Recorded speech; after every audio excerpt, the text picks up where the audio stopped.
형제들이 어린 양의 피와 자기들이 증언하는 말씀으로써 그를 이겼으니 그들은 죽기까지 자기들의 생명을 아끼지 아니하였다. 마귀가 지금 싸움에서 이겨서 땅으로 쫓겨난 이유 중에 또 하나가 있는데, 분명히 예수님의 승리로 말미암아서 그 일이 일어났지만 동일하게 또한 다른 일이 일어났습니다. 뭐냐면 형제들이 싸웠다고 해요. 예수님을 믿는 사람들이. 당시에 요한이 보던 그 당시에 이미 예수님으로 말미암아 죽어나가는 사람들이 있었습니다. 그런데 세 가지를 얘기해요.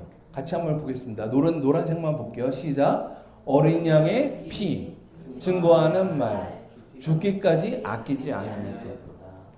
그리스도의 피로 죄사함 받은 이들이 예수님을 증언합니다.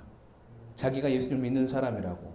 그런데 그 증언하는 것을 뭘로 증명해요? 자기가 생명을 아끼지 않아요. 세 가지가 함께 갑니다. 죄사함 받습니다. 내 삶에 하나님을 온전히 믿는 믿음이 부어집니다. 그리고 내가 그것을 입으로 고백합니다. 그런데 그 행실이 그 고백을 따릅니다. 이것이 바로 영적 전쟁에서, 바로 지금 실제로 있었던 이 용과 그의 사자들과의 전쟁에서 누가 이겼다고요? 이 어린 양과 그의 형제들이 이겼는데 바로 이 세 가지를 통해서 이겼습니다.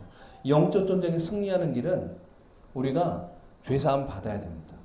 어린 양의 피 없이는 결코 영적 전쟁에서 이길 수 없어요. 여러분, 이 싸움은 모든 사람들에게 임하는 싸움입니다. 그리고 이 싸움에서 어떠한 것으로도 이길 수 없어요. 오직 누가 이겼어요? 어린 양이 이기셨습니다. 그죠? 우리가 벌써 5장 6장에서 이게 봤죠.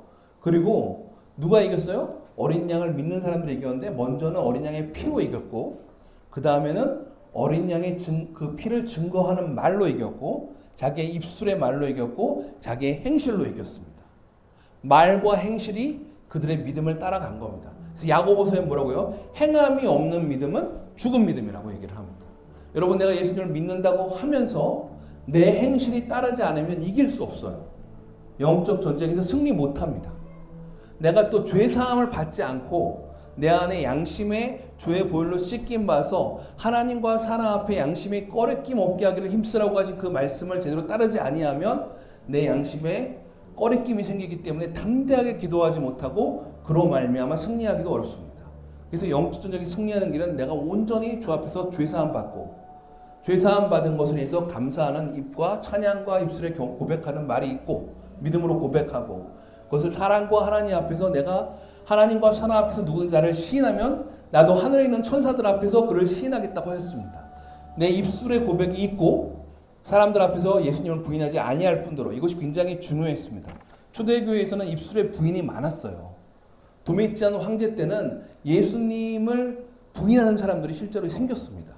그래서 예수를 믿는다고 했지만 결과적으로는 나중에는 부인하는 일이 생겼어요. 왜요? 자기 생명을 아꼈기 때문에. 자기 생명을 아껴서 나는 살고 싶어. 그래서 나는 도저히 예수님을 주님이라고 고백할 수 없어. 이런 사람들이 생겼었습니다. 그래서 행함이 없는 믿음은 죽음이라고 하신 야고보서의 말씀은 바로 그런 점하고도 연결이 됩니다. 그래서 자기들의 증거하는 말과 죽기까지 자기 생명을 아끼지 아니한 그 행함으로 말미암아 이긴 것입니다. 얼핏 보면은 용과 여자가 주인공 같지만 사실은 아주 이 중요한 말씀이 가운데 있는 것입니다. 싸움에서 이긴 건 누구예요? 결과적으로 주님을 따르고 순종하는 사람들이 이겼습니다. 그 사람들에서는 용이 어떻게 할 수가 없었어요. 그래서 그 용이 아주 화가 났는지 땅으로 내어 쫓겼잖아요. 그래서 땅으로 내어 쫓기니까 여자를 박해하기 시작합니다. 여자가 교회라고 하면 교회를 박해한 것이죠. 근데 여자가 이스라엘이라고 하면 이스라엘을 박해하고 이스라엘의 믿는 이스라엘 사람들의 자손, 곧 예수 그리스도를 믿는, 여기 보면 성경에 뭐라고 써져 있냐면 17절에 보시면 여자의 남은 자손, 곧 하나님의 계명을 지키며 예수의 증거를 가진 자들, 이스라엘의 믿은 사람들로부터 예수님이 나오셨고 그 예수님으로 말미암아 예수를 알게 된 모든 하나님의 백성들, 그러니까 결과적으로 얘기하면 이스라엘과 교회는 엄밀하게 치면 한 몸입니다. 이스라엘의 주님을 믿는 백성과 교회는 사실 다 같이 하나님을 믿는 한 몸인 거예요. 그들과 누가 싸우려고 한다고요? 용이 싸우려고 한다고 합니다. 그리고 바다 모래 위에 섰다고 합니다. 바다는 일반적으로 세상을 상징해요. 세상의 모래 위에 수많은 모래들 위에 서서 말 그대로 내가 제대로 싸워보겠다라고 하면서 누가 나와요? 짐승 2마리가 나오는 것입니다. 13장으로 이어집니다. 싸움이 점점 더 심화되는 장면이 나와요. 그래서 여러분 오늘 드리고 싶은 말씀은 이것입니다. 같이 한번 보겠습니다. 시작. 당신은 이미 일어난 전쟁의 한복판에 서 있으며 분명히 참여하게 될 것입니다. 여러분, 지금 보여주신 요한계시록의 영적 진실은 싸움은 분명히 하늘에서 이미 일어났고 그 용이 지금 땅으로 쫓겨났고 지금 용은 누구랑 싸우려고 지금 섰다고 해요? 예수의 증거를 믿는 하나님의 계명을 지키는 모든 사람과 싸우려고 거기에 여러분들이 포함됩니다. 여러분들이 예수를 믿지 않고 하나님의 계명을 지키지 않는다면 여러분 그 뒤에 장면들에서 보는 대로 짐승을 경배하게 됩니다. 그런데 그렇지 않으면 어떻게 돼요? 하나님의 계명을 지키고 예수의 증언을 믿는 자들과 이 사람들과 더불어 이기는 자로 서게 될 것입니다. 그래서 어느 쪽이든 우리는 이 피할 수 없는 전쟁 가운데 서 있다고 요한이 지금 증언하는 것입니다. 두 번째는 뭘 얘기해요? 이기는 법을 얘기를 합니다.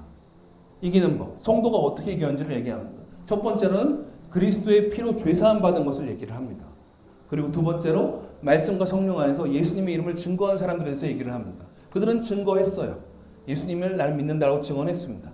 근데 그 증언을 뭘로 지켰어요? 예수님을 부인하라는 이 핍박과 박해가 있을 때 죽기까지 그 믿음에 합당한 삶을 삶으로 말미암아 이 누구를 이겼다고요? 용을 이겼고 용의 사자들을 이겼습니다. 영적 전쟁, 앞으로 다가오는 모든 시대, 지금까지도 살아온 것도 그러했지만 앞으로 다가올 모든 매일매일의 삶에서 우리는 딱 하나만 기억하면 돼요. 이 모든 걸 다 잘 몰라도 딱 하나만 기억하면 됩니다. 내 믿음과 삶이 일치하는 삶을 살면 내 믿음, 내 고백과 나의 행실이 주 예수를 일치하는 삶을 살 때에 바로 이 전쟁에서 하나님께 승리케 하신다는 것입니다. 아멘? 그래서 오늘 이 말씀, 여러분 우리는 이미 영적 전쟁 가운데 있습니다. 전쟁터가 일어나는데 나는 싸우지 않을 거예요 라는 말이 참 낭만적으로 들리지만 그런 일은 없다는 겁니다. 앞으로 여기서 보시면 뒤에 이제 13장과 14장에 보면 숨을 곳은 없습니다. 누구든지 다 하나님 앞에 서게 될 것입니다. 또 숨을 곳은 없습니다. 누구든지 이 짐승이 다스리는 기간 동안 어느 쪽이든 하나님 앞에 서게 돼요. 짐승을 따를 것인지 하나님을 따를 것인지. 그러면 그때 우리가 누구를 따를 것인가? 우리 어린 양의 피로 말미암아 증언하는 말씀으로 말미암아 죽기까지 아끼지 않은 삶으로 말미암아 따를 때 우리가 그것을 이긴다라고 증거하고 있습니다. 아멘. 저희가 그렇게 살아야 하겠습니다. 이거 쉽지 않죠. 매일매일. 그래서 누구든지 자기 십자가를 지고 나를 따르는 사람이 바로 그리스도의 제자라고 하셨습니다. 오늘도 저희가 그렇게 사는 삶을 저희가 간절히 바라면서 함께 좀 기도할까